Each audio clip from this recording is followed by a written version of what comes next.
Have you ever thought about what really happened in ancient Greece?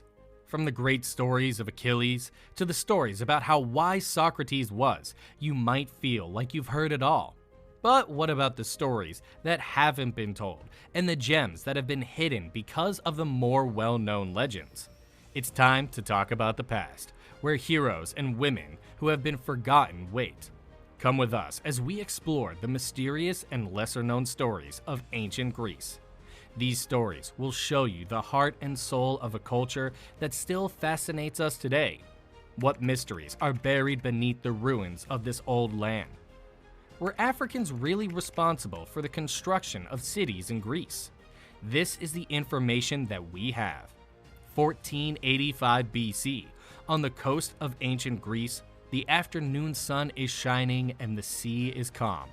A boat loaded with people is getting closer and closer to the shore. The contrast between their dark bodies and their white crew's attire is striking. They are from Egypt. If that is the case, why do they need to travel by sea to get to Greece? It is King Danaus of Libya speaking.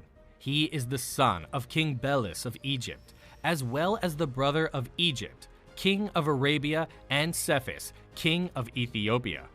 His grandfather was King Belus of Egypt. His family, and especially his daughters, are there to support him. Danaus is fleeing Africa because his brother Egyptus wanted to marry his boys to Danaus' daughters. But Danaus said no. Therefore, Danaus fled Argos to prevent a confrontation. This is the reason why Danaus is running away from Africa.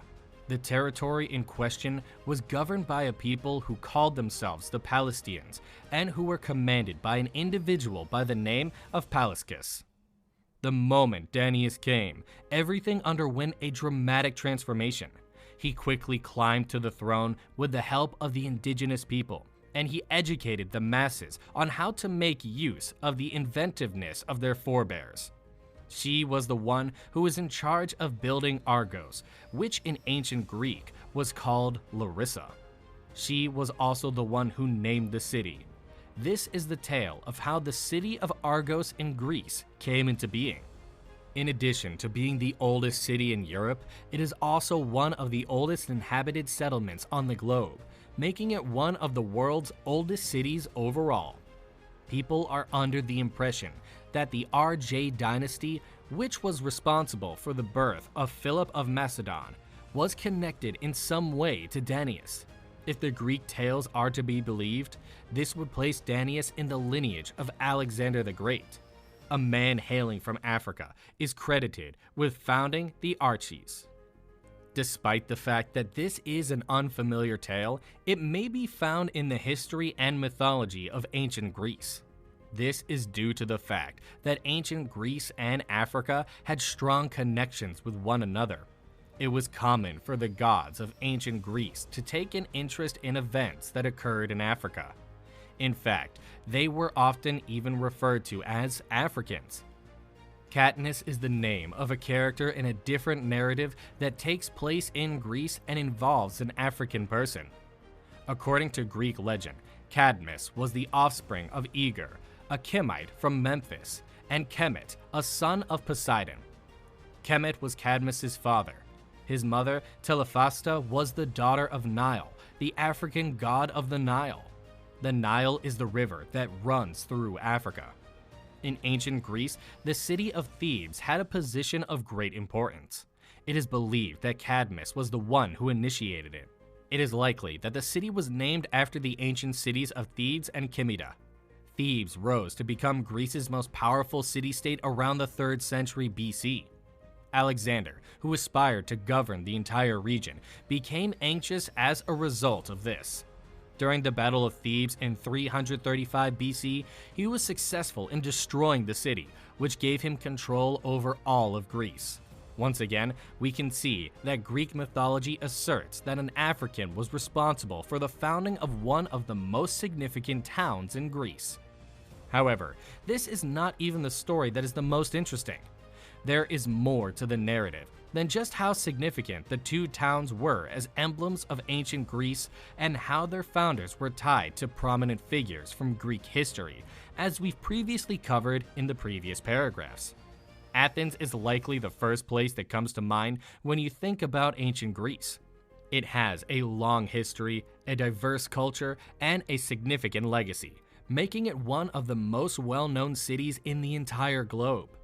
Athens is often considered to be the capital and the most important city in all of Greece. This method of integrating old customs with modern concepts has had an influence in a variety of fields, including philosophy, art, literature, and politics, to name a few. According to legend, King Cecrops, a shrewd and powerful ruler, formerly ruled over the territory that is now the city of Athens. She is supposed to have been the first king of Attica, as well as the founder of the city, which took her name when she established it.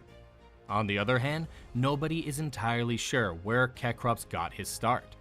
Strabo claimed that his name was not Greek, and the majority of depictions of him portrayed his upper body as a man, while his lower body was portrayed as a snake or fishtail. It is essential to keep in mind that the graphics in this story were drawn at a later time than the story itself.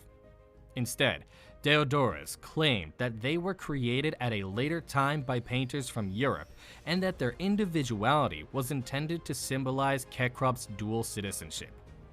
Other than the Greek, it is interesting to note that many ancient Greek writers asserted that Cecrops arrived in Greece along with a colony of people who had originally settled in Egypt. This would have established a link between Africa and the founding of Athens, another city in Greece. It is still debatable among researchers whether or not Cecrops originated in Africa. Nevertheless, it cannot be denied that Africans played a role in the establishment of at least one other significant city in Greece. Even though many of these tales are most likely merely fables, they demonstrate that there were a significant number of people of African descent living in ancient Greece, both before and after the city of Athens was constructed. Because these communities are not like any others, it is obvious that a significant number of Africans contributed to the construction of ancient Greece.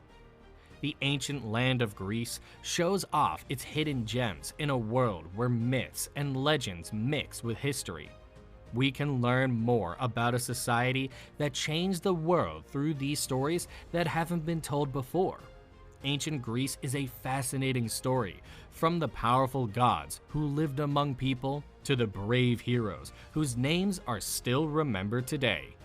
When we talk about these stories more deeply, we find not only the past, but also echoes of our own lives. Let's keep looking into, learning from, and getting ideas from the untold stories of ancient Greece. They connect our past to our future and show how powerful thought and storytelling can be. What would happen if the statues from Greece could talk? Would they tell the juicy secrets of the people who made them? What would their Instagram feeds look like when they posted about all their amazing adventures? Let us know what you think in the comments and share it with your friends as well. Don't forget to click the bell icon and subscribe to our channel so you never miss a new video.